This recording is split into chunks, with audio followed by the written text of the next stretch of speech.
Hello children, good morning. आज मैं आपको कविता नंबर 5 हिंद देश के निवासी एक्सप्लेन करने वाली हूँ।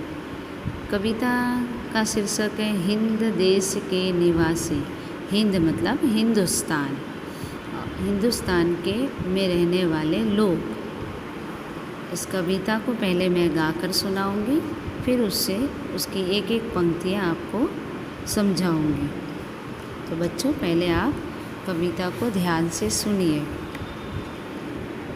हिंद देश के निवासी सभी जन एक हैं, रंग रूप वेश भाषा चाहे अनेक हैं। बेला गुलाब जूही चंपा चमेली, प्यारे प्यारे फूल गूथे माला में एक है। कोयल की कूक न्यारी, पपीहे की टेर प्यारी, गा रही तराना बुलबुल राग मगर एक है। हिंद देश के निवासी सभी जन एक हैं, रंग रूप वेश भाषा चाहे अनेक है।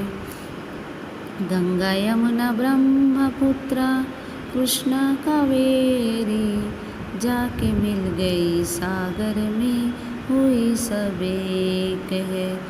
धर्म है अनेक जिनका सार वही है, पंथ है निराले सबकी मंजिल तो एक है।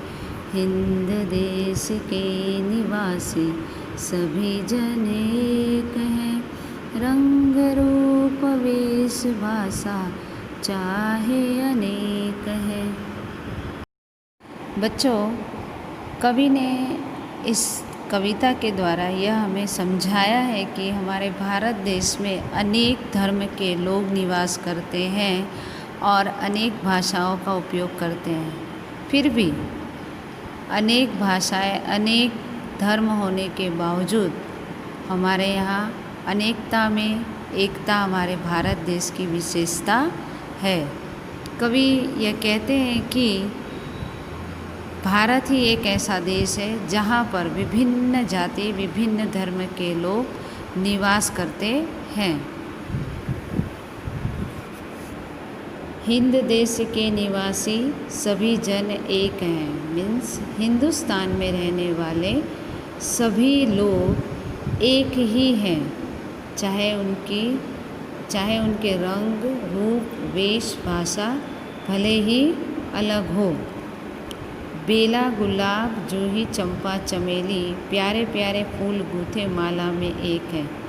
अलग अलग प्रकार के फूल, बेला गुलाब जूही चंपा चमेली, लेकिन जब हम इन सभी फूलों को माला में पिरोते हैं तो वह एक ही हो जाता है। कोयल की कूक न्यारी, पपीहे की टेर प्यारी। कोयल जो पक्षी है उसकी जो बोली है वो बहुत ही निराली है। न्यारी मतलब निराली है। पपीहे की टेर प्यारी, पपीहे की जो टिहू टिहू की बोली है वह भी बहुत ही प्यारी है। गा रही तराना बुलबुल राग मगर एक है।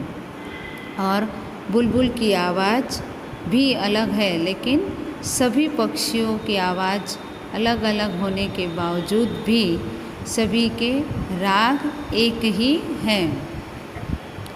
गंगा यमुना ब्रह्मपुत्र कृष्णा कावेरी, यह सभी नदियाँ हमारे भारत देश की महान नदियों में से हैं। जाके मिल गई सागर में हुई सब एक है। बच्चों, आप जानते हो कि हर एक नदी का अंत सागर में होता है। शुरुआत उसकी पहाड़ से होती है और अंत सागर में होता है। अलग अलग नदियाँ अलग अलग जगहों से उनका उद्गम स्थान होता है और जाके अंत में वो सागर में मिल जाती है और वो फिर एक ही हो जाती हैं। धर्म है अनेक जिनका सार वही है। भले सभी का धर्म, मुस्लिम लोग कुरान पढ़ते हैं, हिंदू गीता पढ़ते हैं, या ईसाई लोग ईसाई अपने बाइबल को पढ़ते हैं। अलग अलग धर्म के लोगों का अलग अलग धर्म ग्रंथ है, लेकिन सभी धर्म ग्रंथों का सार एक ही है। सभी में यही बताया गया है कि सभी मनुष्य एक समान ही है।